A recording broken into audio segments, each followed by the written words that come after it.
আসসালামু আলাইকুম। অন্য মঞ্চের আলাপ চাইতায় আপনাদের সকলকে আমন্ত্রণ জানাচ্ছি। প্রিয় দর্শক, আপনারা জানেন দেশে এখন একটা বিচিত্র বাস্তবতা বিরাজ করছে। একদিকে নির্বাচনের দাবি, আরেকদিকে সারা দেশে মব সন্ত্রাস এর দাপট, পাশাপাশি চলছে অব্যাহত চাঁদাবাজি। কতগুলি ঘটনা আমার মনে হয় গত কয়েকদিন আপনাদেরকেও বিচলিত করেছে। বিটফোর্ডের সামনে নৃশংসভাবে প্রকাশ্য দিবালোকে একজনকে হত্যা করা, এর বাইরে বিভিন্ন জায়গায় আমরা দেখেছি, পাটগ্রামে দেখেছি, পটিয়ায় দেখেছি, থানায় হামলা এবং কোথাও কোথাও গ্রেপ্তার করার জন্য চাপ দেওয়া, কোথাও কোথাও গ্রেপ্তারকৃত ব্যক্তিকে ছিনিয়ে নেওয়ার চেষ্টা, এগুলো আমরা দেখেছি। এর পাশাপাশি দেখেছি যে বসুন্ধরা এলাকায় একটা রাজনৈতিক দলের একজন কর্মীকে, একজন নেতাকে টাকা নিতে, এবং সে বলছে যে এই টাকাটা তো চাঁদাবাজি নয়, এটা তার দলের জন্য ফান্ড। এরকম দেখছি। আবার পাশাপাশি দেখছি যে হত্যাকাণ্ডগুলো ঘটছে তার জন্য দায় চাপানো হচ্ছে পলিটিক্যাল পার্টির উপর। এক পার্টি আরেক পার্টিকে দায়ী করছে। কিন্তু যখন আইন শৃঙ্খলা পরিস্থিতির অবনতি হয়, তখন সরকার কোনো দায়মুক্ত থাকতে পারে, এটাও কিন্তু এক বিচিত্র রাজনীতি নিয়ে আমাদের সামনে উপস্থিত হয়েছে। তো এই সমস্ত বিষয় নিয়ে কথা বলার জন্য আজ আমরা আমন্ত্রণ জানিয়েছি ঢাকা বিশ্ববিদ্যালয়ের শিক্ষক সলিমুল্লাহ মুসলিম হলের প্রভোস্ট ডক্টর আব্দুল্লাহ আল মামুনকে। জনাব আব্দুল্লাহ আল মামুন, আমাদের অনুষ্ঠানে আপনাকে স্বাগত জানাচ্ছি। রাহুল ভাই, আপনাকে ধন্যবাদ। এবং আপনার এই অনুষ্ঠানে প্রথমবার আসলাম। লেটস লুক ফরওয়ার্ড টু ইট। এবং হ্যাঁ, এটা আমার যারা দর্শক তাদেরও স্বাগত জানাচ্ছি। হ্যাঁ, আমাদের অনুষ্ঠানে আপনি প্রথমবারের মতো আসলেন। তবে আমার আমার ব্যক্তিগতভাবে প্রত্যাশা থাকবে আপনি নিয়মিতভাবে আসবেন। না, আপনি কারণ তাকে অবশ্যই আসবেন, অবশ্যই আসবেন। আমি যে কথাগুলি একটু লম্বা ভূমিকা আমি দিয়েছি, তো আমি আসলে এই বিষয়গুলি নিয়ে জানতে চাচ্ছি যে কতগুলি বিষয় যে আহ, যখন একটা সন্ত্রাসী ঘটনা ঘটে, আপনার অভিজ্ঞতা কি বলে? সন্ত্রাসী ঘটনাকে থামানোর জন্য তো দেশে একটা সরকার আছে, রাষ্ট্র আছে, তো তাদের দিকে কিন্তু কেউ দায় চাপাচ্ছে না। দায় চাপানোর চেষ্টা করছে আরেকটা পলিটিক্যাল পার্টির উপর, এবং যে পলিটিক্যাল পার্টির উপর দায় চাপানো হচ্ছে তারা কিন্তু এটাকে আবার অন্যভাবে ব্যাখ্যা করছেন। যেমন আজকে দেখলাম, আমি পত্রিকায় দেখলাম যে মির্জা ফখরুল ইসলাম আলমগীর বলেছেন যে নির্বাচনকে পিছিয়ে দেওয়ার জন্য তাদের উপর দায় চাপানো হচ্ছে। এই যে পরস্পরের দিকে মানে আপনার মানে দায় চাপানোর যে প্রবণতাটা, এটাতে আমাদের সমাজের আসলে কি লাভ হচ্ছে, এটাকে আপনি কিভাবে আসলে ব্যাখ্যা করবেন? তাহলে দেখুন, আমি যেহেতু সোশ্যোলজির ছাত্র এবং ক্রিমিনোলজি পড়েছি, আমরা ক্রাইম ম্যানেজমেন্টের তিনটা স্টেজ বলি। একটা হচ্ছে যে প্রিভেনশন, আপনি যেন অপরাধ না ঘটে তার একটা ব্যবস্থা করা। দ্বিতীয় স্টেজটা হচ্ছে ক্রাইম ম্যানেজমেন্ট, আপনি এই ধরনের কোনো ঘটনা ঘটলে সেটাকে ম্যানেজ করবেন। 3 নম্বর স্টেজটা আমরা বলি যে ইনভেস্টিগেশন এন্ড পানিশমেন্ট। আমি বরং আপনাকে প্রশ্নটা করি যে থিওরিটিক্যাল জায়গাটা আমি তুলে ধরলাম, আপনি কি ক্রাইম প্রিভেনশন বা prevention is better then cure, আমরা এটা সবাই জানি, এরকম কোন উদ্যোগ কি আপনি দেখছেন? এবং আমরা যেটা বলি যে ক্রাইম প্রিভেনশনের জন্য সামাজিক সংযুক্তি, প্রাতিষ্ঠানিক সংযুক্তি খুব গুরুত্বপূর্ণ। এখানে একটি বিষয় মনে রাখতে হবে যে এখন লোকাল গভর্নমেন্ট নেই, পলিটিক্যাল পার্টি গুলো দেশ চালাচ্ছে না, এবং একই সাথে আমলা এবং পুলিশের যে মাসল পাওয়ার ডেমনস্ট্রেশন সেটাও করা যাচ্ছে না। তাহলে সরকারের যেটা উচিত ছিল যে বিভিন্ন ধরনের সামাজিক প্রতিষ্ঠানগুলো, যেমন আপনি দুইটা ছোট্ট জিনিস অপ্রাসঙ্গিক হচ্ছে কিনা আমি জানি না, যেমন আমাদের ফ্যামিলি প্ল্যানিং এবং এডুকেশনে ইমামদের একটা ভূমিকা আছে, স্কুল শিক্ষকদের ভূমিকা আছে। তারা কি এই সরকারের সাথে এখন সংযুক্ত? 2 নম্বরে আসছে, আপনার লোকাল গভর্নমেন্ট নেই, কিন্তু লোকাল গভর্নমেন্ট একটা ব্রড রোল থাকে ক্রাইম প্রিভেনশনে, মব প্রোটেকশনে বা ডিটারেন্সে, পুলিশের সহযোগী হিসেবে কাজ করতে, সামাজিক স্থিতিশীলতা রক্ষায়, সেটিও কিন্তু নেই। তাহলে এই জায়গাটাতে প্রথম থেকে একটু সচেতন থাকতে হতো। আমরা সবসময় কদিন থেকে আমি টক শোতে দেখছি যে ফরাসি বিপ্লবের উদাহরণ দেওয়া হচ্ছে, যে ফরাসি বিপ্লবের পরে অনেক ধরনের সমাজে অস্থিতিশীল ছিল, কিন্তু একটা কথা বলা হচ্ছে না যে ফরাসি বিপ্লবের পরে অনেক ধরনের সংস্থা, অনেক ধরনের ক্লাব, অনেক ধরনের সিভিল সোসাইটি গ্রুপ কিন্তু ডেভেলপ করা হয়েছিল, যে যেন ক্রাইমকে প্রিভেন্ট করা যায়। আরেকটা জিনিস দেখেন, যেটা আপনি চাঁদাবাজির শব্দটা আনলেন বা ক্রাইমের কথাটাকে প্রথমে আনলেন, অস্থিতিশীলতা আনলেন, আমরা ক্রিমিনোলজির একটা ফেমাস স্কুল হচ্ছে শিকাগো স্কুল, অর্থাৎ আমেরিকার শিকাগোতে স্ল্যাম এরিয়াতে আপনার মোস্টলি ড্রাগ, বিভিন্ন ধরনের ছিনতাই, চাঁদাবাজি, এই ঘটনাগুলো ঘটতো। সেটাকে প্রিভেন্ট করেছে কিভাবে? এটাকে পুলিশ ফোর্স দিয়ে না, ওটাকে এডুকেশন এবং ইনস্টিটিউশনাল সংযোগ এবং সামাজিক সংযুক্তের মাধ্যমে। এই জায়গাটাতে আসলে আমরা কেউ খুব কম কথা বলছি। আমরা যদি এটা করতে পারতাম তাহলে সম্ভবত প্রিভেনশনের জায়গাটা হতো। দ্বিতীয়টা যেটা স্টেজ, যে আপনি ক্রাইম ম্যানেজমেন্ট, সে জায়গাটাও কি ভালোভাবে করতে পারছি? দেখা যাচ্ছে কেউ যমুনার সামনে বসলে যে একটা ব্যবহার করা হচ্ছে, আর এক গ্রুপের সামনে আর একটা ব্যবহার করা হচ্ছে। ছোট গ্রুপ প্রতিবাদ করলে একটা ব্যবহার করা হচ্ছে, আবার পলিটিক্যাল পার্টির কোনো উইং প্রতিবাদ করলে আরেকটা ব্যবহার করা হচ্ছে। সো ক্রাইম ম্যানেজমেন্টেও কিন্তু আমরা এই সরকার ভালো ইফেক্টিভনেস দেখাতে পারেন। এরপর আসেন 3 নাম্বার স্টেজ, যে আপনি ইনভেস্টিগেট করবেন, বিচারের মুখোমুখি করবেন এবং পানিশমেন্ট দিবেন, যেন এই ক্রাইমটা অন্য কেউ আর করার সাহস না পায়। এটাই তো ল, এটাই তো প্রসেস।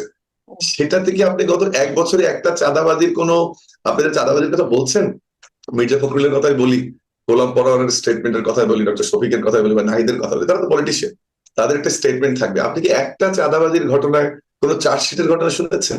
বা প্রথমবার তো গ্রেপ্তার হচ্ছে, দ্বিতীয়বার ওর কি হচ্ছে, আদৌ ছাড়া পাচ্ছে কিনা, ওর পুলিশের কোনো ওটা তদন্ত করছে কিনা, এই ঘটনাগুলো কিন্তু দেখেন কামাল ভাই মিসিং।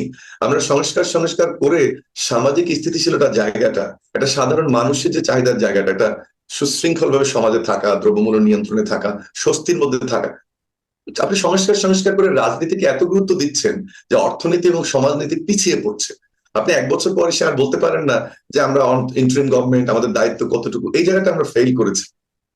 4 নাম্বার যে পয়েন্টটা যুক্ত করতে, যে পলিটিক্যাল পার্টিগুলোর মধ্যে ব্লেম গেমের যে কথাটা আপনি বলছেন, এটা খুবই দুঃখজনক যে যদিও বিএনপি বড় রাজনৈতিক দল, তাদের কথাটা সবচেয়ে বেশি আসছে চাঁদাবাজি এবং টেন্ডারবাজি এই কথাগুলোর ক্ষেত্রে, কিন্তু আপনি ভুলে যাবেন না যে জামাত ইসলাম যারা রিলিজিয়াস পলিটিক্স করে, ধর্মীয় রাজনীতি, তাদের আমি গতকালকে একটা দেখতে চাচ্ছিলাম, যে গত পত্রিকাগুলো ঘাটছিলাম যে জামাত ইসলাম সংক্রান্ত কেমন নিউজ এসেছে। তা আমি আসলে 6 মাসে খুঁজতে পেরেছি যেটা প্রকাশিত ঘটনা, তাতে আমি 32টা কেস পেয়েছি, এবং আপনি দেখতে পাচ্ছেন আমার মোবাইলে এই 32টা কেসের ডাটা। এটা খুলনার খালিশপুর থেকে, কুড়িগ্রামের টিওনকে মাদ্দর থেকে, 6 সিলেটের মাসে? টাকা। হ্যাঁ, আমি কিন্তু এই ডাটাটা বের করেছি, এবং এটা জামাত ইসলামের নেতারা চাইলে, আমি কোনো কাউকে বিরাট ভাজন করছি না, আমি বিএনপির কথা বলেছি। কিন্তু একটা প্রোপাগান্ডায় দেখবেন, আমি মির্জা ফখরুল ওই জায়গাটা যাওয়ার চেষ্টা করছি, একটা প্রোপাগান্ডায় দেখবেন যে এগুলো, এই চাঁদাবাজিকে সামনে এনে, টেন্ডারবাজিকে সামনে এনে, এই কথাগুলো বলে এটাকে সামাজিক স্থিতিশীলতার পর্যায়ে না রেখে বারবার বলা হচ্ছে এই পরিস্থিতি কি ইলেকশন সম্ভব, এই পরিস্থিতি কি ভোট বাক্স নিরাপদ থাকবে, এই কথাটা বলা হচ্ছে। আমার মনে হয় ওখানেই মির্জা ফখরুলের অবস্থানটা, যে সমাজে আইন শৃঙ্খলা পরিস্থিতি যদি অবনতি ঘটে তাকে ঠেকানো, বা চাঁদাবাজি ঘটলে তাতে ঠেকানোর দায়িত্ব সরকার, এটা পলিটিক্যাল পার্টিকে চাপিয়ে দিলে তখন জিনিসটা ভিন্ন খাতে দেখায়।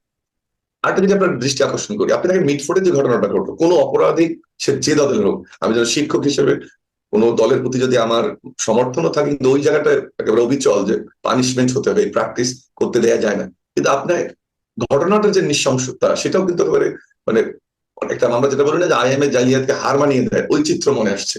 কিন্তু দুটো পার্ট দেখেন, যারা পাথর নিক্ষেপ করছে ওই 3জন বা 4জন বা 5জন, তারা কি বিএনপি কর্মী কিনা সরাসরি? 2 নাম্বার, বিএনপি বা যাদেরকে বহিষ্কার করলো তারা কি প্রথম সারির কিনা? আবার পুলিশ যাদেরকে অ্যারেস্ট করলো বাকিরা কোথায়? আবার দেখবেন গতকালকে একটা ভিডিওতে দেখলাম, এই যে ভিকটিমের মেয়ে, ভাগ্নি এবং ওয়াইফ, তারা বলছে পুলিশ 2টো কাগজ দেখিয়েছে, একটাতে সাক্ষাৎকার বলেছে এটাতে সাইন করবে, ওটাতে সাইন করবে। তার মানে ওই গভর্নমেন্টের যে রোলটাকে আমি বারবার হাইলাইট করার চেষ্টা করছি, এই জায়গাটা গভর্নমেন্ট ফেল করেছে, এবং যে কারণে কিন্তু এগুলো পলিটিক্যাল রেটোরিক হিসেবে ডেভেলপ করছে। যদি এমন হতো যে মিটফোর্ডে 20জনকে ধরা হয়েছে, তদন্ত হয়েছে, এই রায় এই করেছে, তাহলে কিন্তু এইটা ধামাচাপা দেওয়া যেত, প্রয়োজন হতো না, প্রকৃত ঘটনাটা বেরোতো। আর একটা জিনিস আপনি দেখেন, আমি নৃশংসতার কথাটা বললাম, কিন্তু একটা ঘটনাকে সারা দেশে যে নাড়িয়ে দিয়েছে, দুটো পার্সপেক্টিভ থাকতে পারে। একটা হচ্ছে বিপ্লব পরবর্তী মানুষ ভীতিটা কেটে গেছে, মানুষ কথা বলতে পারছে, আমি এটাকে খুবই ওয়েলকাম করি। যে সরকারি পরবর্তীতে সরকার গঠন করবে তাদের এটা ফিল করতে হবে যে একটা পাবলিক প্রেশার কিন্তু আছে, আগের মতো বন্দুকের নলের মধ্যে সমাজকে দমিয়ে রাখা যাবে না, এটা কিন্তু অবশ্যই। কিন্তু আমি একটা ফ্যাক্ট স্ক্যানিং একটা রিপোর্ট দেখলাম যে 3000 ইমেল থেকে এই ঘটনাটাকে, অ্যাকাউন্ট থেকে এটাকে প্রমোট করা হয়েছে, 3000। তো দেখেন তাহলে, এবং আমরা দেখেছি কিছু কিছু পলিটিক্যাল পার্টির সিনিয়র লিডাররাও ঘটনাটাকে হাইলাইট না করে দলকে হাইলাইট করেছে, নৃশংসতাকে হাইলাইট না করে ব্লেম করার চেষ্টা করেছে। 1 মিনিট ওই 3000 ইমেলটা, এটা এটা এটা কি হয়েছে আসলে? এটা কি মানে বিভিন্ন জনের কাছে পাঠানো হয়েছে এবং একটা বলা হচ্ছে এই কয়েকটি একটা 3000 ইমেল থেকেই বেশি, হ্যাঁ 3000 ইমেল থেকেই এইটা ছড়িয়েছে। আচ্ছা, সরি, অ্যাকাউন্ট থেকে, ফেসবুক অ্যাকাউন্ট, টুইটার অ্যাকাউন্ট, এগুলো সব ধরনের 3000। অ্যাকাউন্ট আছে। মানে এই ঘটনার যে ভিডিওটা অথবা এর যে গ্রাফিক্যাল ডেসক্রিপশন যেটা, সেটা মানে ফেসবুকের 3000 অ্যাকাউন্ট থেকে খুব দ্রুত বেগে ছড়িয়ে দেওয়া হয়েছে। 3000 অধিক, হ্যাঁ 3081 নামে কতটা দেখুন ছড়িয়ে দেওয়া হয়েছে। আচ্ছা আচ্ছা আমরা যে একটু এতদিন বলতাম যে Awami League bot ID use করে বা অনলাইন মিডিয়াকে ম্যানিপুলেট করার চেষ্টা করে, আমি কোনো রাজনৈতিক দল কে করেছে আমি সেটাতে যাচ্ছি না, কিন্তু এটা তো ঠিক না।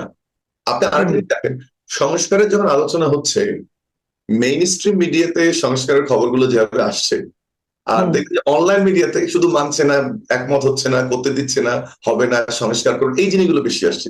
কিন্তু আপনি লিস্ট করেন কামাল ভাই, আপনিও টক শোতে রেগুলার যান, আমিও যাই, আপনার 10% যাই অবশ্য আমি। তো সেটাতে দেখবেন আপনি মেইন স্ট্রিম মিডিয়াগুলোর যে বিহেভিয়ার অনলাইন, আপনি কি মেলে ভাই, শুধু নেগেটিভটাকে প্রমোট করা হচ্ছে, যেগুলো ভালো এগ্রিমেন্ট হচ্ছে। অর্থাৎ এই মুহূর্তে কিন্তু কামাল ভাই আমাদের সোশ্যাল কোহেসিভনেস দরকার, সামাজিক সংহতি দরকার। নাকি আমরা একটা গভর্নমেন্ট পালালে মসজিদের ইমাম পালাবে, মুয়াজ্জিন পালাবে, সচিব পালাবে, মন্ত্রী পালাবে, এরকম দেখছি। এটা তো দেখতে চাই না। আমরা রিকনসিলিয়েশন চাই, যেটা আফ্রিকাতে হয়েছে, রুয়ান্ডাতে আপনার গণহত্যার পরে হয়েছে, উগান্ডাতে হয়েছে, ল্যাটিন আমেরিকায় হয়েছে। এটা না আপনার উদাহরণ দিবেন আপনি, নাকি আপনি এরকম করতে থাকবো, একটা এমন সমাজে থাকবো যে ইমাম পালিয়ে যাচ্ছে, শিক্ষক পালিয়ে যাচ্ছে, একটা কথা আপনি আমাকে বলেন, আপনি যেহেতু ইমাম শিক্ষকদের কথা বললেন এবং ঐক্যের কথা বললেন, আমাদের এই 1 বছর আমরা কি দেখছি যে বাস্তবতা তৈরি হয়েছে? ইমাম শিক্ষক এরাও কি নিজেদেরকে নিজ নিজ পেশায় নিজ নিজ কাজে নিরাপদ মনে করতে পারছে? আপনি দেখেন কয়েকদিন, এই 2 দিন আগের ঘটনা, কিন্তু একজন ইমাম খুতবা পড়ার সময় তাকে কোপানো হয়েছে। তো আপনি এই চট্টগ্রাম বিশ্ববিদ্যালয়ের কথা দেখেন, ভিসি কে বলা হচ্ছে যে আমাদের কথা শুনতে হবে, কারণ আমরা আপনাকে এখানে বসিয়েছি। তো একজন শিক্ষক বলেন, একজন ইমাম বলেন, একজন সমাজের গণ্যমান্য ব্যক্তি হিসেবে যাকে আমরা আগে মানতাম, মাতবর টাইপের আগে বলতাম আমরা, তো তাদেরকে তাদের ভূমিকাটা পালন করার জন্য অনুকূল পরিবেশ আমরা দিতে পারছি? না, দুটো জিনিস ভাববে। প্রথমটা হচ্ছে যে আমরা, এটা কোনোভাবেই গ্রহণযোগ্য নয়। সেদিন একটা টক শোতে আপনি আমি এটা নিয়ে কথা বলেছি, যে যদি যে শিক্ষার্থীরা কমেন্ট করেছে চিটাগং বিশ্ববিদ্যালয়ে, আমি ভাইস চ্যান্সেলর হলে আপনি এটা কোট করে রাখতে পারেন, ভবিষ্যতে যদি কোনো ঘটনার আমি সম্মুখীন হলে আমি পদত্যাগ করতাম, এবং এটার বিচার না হওয়া পর্যন্ত আমি এটাকে যতদূর যেতে হয় ততদূরে যেতাম। তাহলে প্রথম হচ্ছে যারা এই ঘটনাগুলো শিকার হচ্ছে তাদের এই পার্সোনালিটি জ্ঞান বা তার চ্যাপ্টার প্রতি যে সম্মান, তার ক্ষমতায় থাকার মোহটা ত্যাগ করে এটা থাকতে হবে। 2, যারা এই অপরাধটা করলো সেই জায়গাটা কিন্তু গুরুত্বপূর্ণ। ওই যে প্রাইমারি স্কুল থেকে শুরু হয়েছিল, চেক থেকে তুলে দেওয়া, হাই স্কুল থেকে শুরু হয়েছিল, থানাতে শুরু হয়েছিল। আমি খুব একটা নিদারুণ ব্যর্থতা বলবো সরকারের, যে এইটা যদি প্রথম পর্যায়ে ওই ভুলটা না করতো, যেদিন সচিবালয়ে বাচ্চারা ঢুকলো এবং এইচএসসি পরীক্ষা ছাড়াই পাশ করার সিদ্ধান্ত ছিল, ওই উস্কানি ছিল এই সমস্ত ঘটনার পিছনে একটা কারণ। এবং যেখানে যখন ঘটনা ঘটেছে তখন যদি সামাজিক শক্তিটাকে, এটা এলাকার মুরব্বী, একজন শিক্ষককে মারছে, বাট অন্যান্য মানুষ, বিবেকবান মানুষ সেখানে আছে, এটা টিওনও কিন্তু পারতো তাকে নিয়ে প্রতিরোধ করতে, হয়তো তার মোরাল সেই শক্তিটা ছিল না। এটা না হওয়ার কারণে এই ঘটনাটা ঘটেছে, এবং যেটা কোনোভাবে গ্রহণযোগ্য না। আরেকটা জিনিস আমি মনে করি খুব গুরুত্বপূর্ণ, সেটা হচ্ছে দেখবেন যখনই রিকনসিলিয়েশনের কথা কেউ বলছে তাকে আক্রমণ করা হচ্ছে। আওয়ামী লীগ ধরে নিলাম, আপনি কথাটা খুব জোরে সোরে বলেন, আমিও বলি, প্রায় 2 কোটি মানুষ, ঠিক আছে, 1.5 কোটি মানুষ একেবারে অন্ধভক্ত আওয়ামী লীগের, বা 30% না 30 থেকে 35 তাদের ভোটিং পপুলারিটি। বাট খুব কম করেও দেখেছি সানেমের একটা জরিপে দেখলাম তরুণদের মধ্যে 15, তাহলে সিনিয়রদের কিন্তু এই সংখ্যাটা বাড়বে। আমার ধারণা 25 বা 30-25 থেকে অবশ্যই আওয়ামী লীগের সাপোর্টার আছে। এটা হলো একটা পার্সপেক্টিভ। আপনার ভাই, আমার চাচা, আমার মামা, আমার খালু, এরাও কিন্তু আওয়ামী লীগ করছে, আমার ভাইরা, আপনার শালী, এরাও আওয়ামী লীগ করছে। আপনি কি সবার সঙ্গে সম্পর্ক সেট করবেন, নাকি যে রেটরিকটা আওয়ামী লীগ ডেভেলপ করার চেষ্টা করছে যে আমরা দোষী না কিন্তু টুস করে ঢুকে যাব, সেটাকে যুক্তি দিয়ে, তর্ক দিয়ে, ভিডিও দিয়ে, তথ্যচিত্র দিয়ে আপনি প্রমাণ করবেন, লোক সেখানে এই কাজটা ঠিক করেনি, তুমি আওয়ামী লীগের সাপোর্টার, বাট একটা পরিশীলিত আওয়ামী লীগ প্রয়োজন হবে। 1.5 কোটি 2 কোটি মানুষকে আপনাকে বোঝাতে হবে, নাকি সবাইকে আপনি মেরে ফেলবেন, সবাইকে জেলে দেবেন? 3 নাম্বারটা ইম্পর্টেন্ট, যারা অপরাধ করছে কাউকে ছাড় দেওয়া যাবে না, সেটা শেখ হাসিনা হোক বা একটা প্রাইমারি স্কুলের শিক্ষক হোক, আপনি কাউকে ছাড় দেবেন না। আমি একটা উদাহরণ দেই আপনার, এটা রুয়ান্ডা বা উগান্ডাতে, সম্ভবত রুয়ান্ডাতে আপনার যখন এই গণহত্যা হলো, তারপরে ওরা একটা সাম্প্রদায়িক আদালত কাউকে করেছিল, ওটাকে বলে ওটা ডাকাকা আদালত বা সম্প্রদায় ভিত্তিক আদালত। সেখানে তারা কি করছে জানেন, ইউনিয়ন এবং গ্রাম পর্যায়ে বিচার ব্যবস্থাটাকে নিয়ে গেছে, বেসিক্যালি সামারি ট্রায়াল, কিন্তু কাউকে ছাড় দেয় নাই। যে একটা মাথা ফাটিয়েছিল তারও বিচার করেছে, তোমার 4 মাস তুমি সামাজিকভাবে বয়কট থাকবা, তোমার 10 মাস তুমি জেলে যাবা। দেখেন আমরা এগুলোকে গুরুত্ব না দিয়ে আপনি 1.5 কোটি 2 কোটি, আমি আওয়ামী লীগের এখানে আওয়ামী লীগকে ডিফেন্ড করছি না, আমি রিকনসিলিয়েশনের কথা বলছি। আওয়ামী লীগের ছোট যদি কেউ একটা ক্রাইম করতে, অবশ্যই বিচার হতে হবে, কিন্তু এমন তো লোকটা 10টা 5টা থাকতে পারে যে কোনো অপরাধ ছিল না, আদর্শিক জায়গা ছিল, বা আওয়ামী লীগের কাজের প্রতিবাদ করেছে, আপনি কি তাকেও মিশিয়ে ফেলবেন? তাহলে কিন্তু রিকনসিলিয়েশন হবে না। আপনি সাউথ আফ্রিকা দেখেন, বর্ণবাদী আন্দোলনের পরে কি করেছে, তারা রিকনসিলিয়েশনের দিকে গেছে। আপনি ইন্দোনেশিয়াতে দেখেন, ক্র্যাকডাউনের পরে রিকনসিলিয়েশনের দিকে গেছে। সে ধরনের কোনো জিনিস কিন্তু দেখতে পাচ্ছি না। এটাও কিন্তু ইম্পর্টেন্ট। এবং পলিটিক্যাল পার্টিগুলোকে এগুতে হবে। যখন এটা বলা হচ্ছে বিএনপিতে কেউ যোগ দিয়েছে বলে বিএনপি আওয়ামী লীগের পুনর্বাসন করছে, এনসিপি তে দেখা যায় আওয়ামী লীগের কাউকে বসে এনসিপি পুনর্বাসন করছে, এনসিপি তে আমরা দেখেছি অমুকে গেছে, তো এইটা কিন্তু করা যাবে না। এই জায়গাটাতে আপনার আমার একটা রোল আছে, যারা সুস্থভাবে চিন্তা করি বা কোনো পক্ষকে ছাড় না দিয়ে কথা বলার চেষ্টা করি, সেই জায়গাটাতে রোল আছে যে রিকনসিলিয়েশনটা কিভাবে হবে। এবং যতদিন রিকনসিলিয়েশন না হয়, শুধুমাত্র এখন 1-2 বছর না, কিন্তু আমরা ভবিষ্যৎ যে রাজনীতির দিকে দেখছি সেটা কিন্তু সিরিয়াসলি একটা প্রশ্নবোধক চিহ্ন থেকে যাবে। জি, অনেক ধন্যবাদ, অনেক ধন্যবাদ জনাব আব্দুল আল মামুন। প্রিয় দর্শক, আপনারা শুনলেন বিভিন্ন বিষয়ে, বিশেষ করে আমাদের দেশের রাজনীতি, এবং যে জিনিসটাকে আমি সবসময় খুব গুরুত্ব দিই সেটা হলো একটা জাতীয় ঐক্য। আমি সবসময় মনে করি যে বিভক্ত জাতি কখনো অগ্রসর হতে পারে না। এবং ডক্টর আব্দুল আল মামুনের কণ্ঠেও কিন্তু আমি একই ধরনের সুর শুনতে পেলাম। আপনাদের কেমন লাগলো আপনারা লিখে জানাবেন। পরবর্তী সময়ে আমরা এগুলি আলোচনা করব। এখন এই পর্যন্তই। আল্লাহ।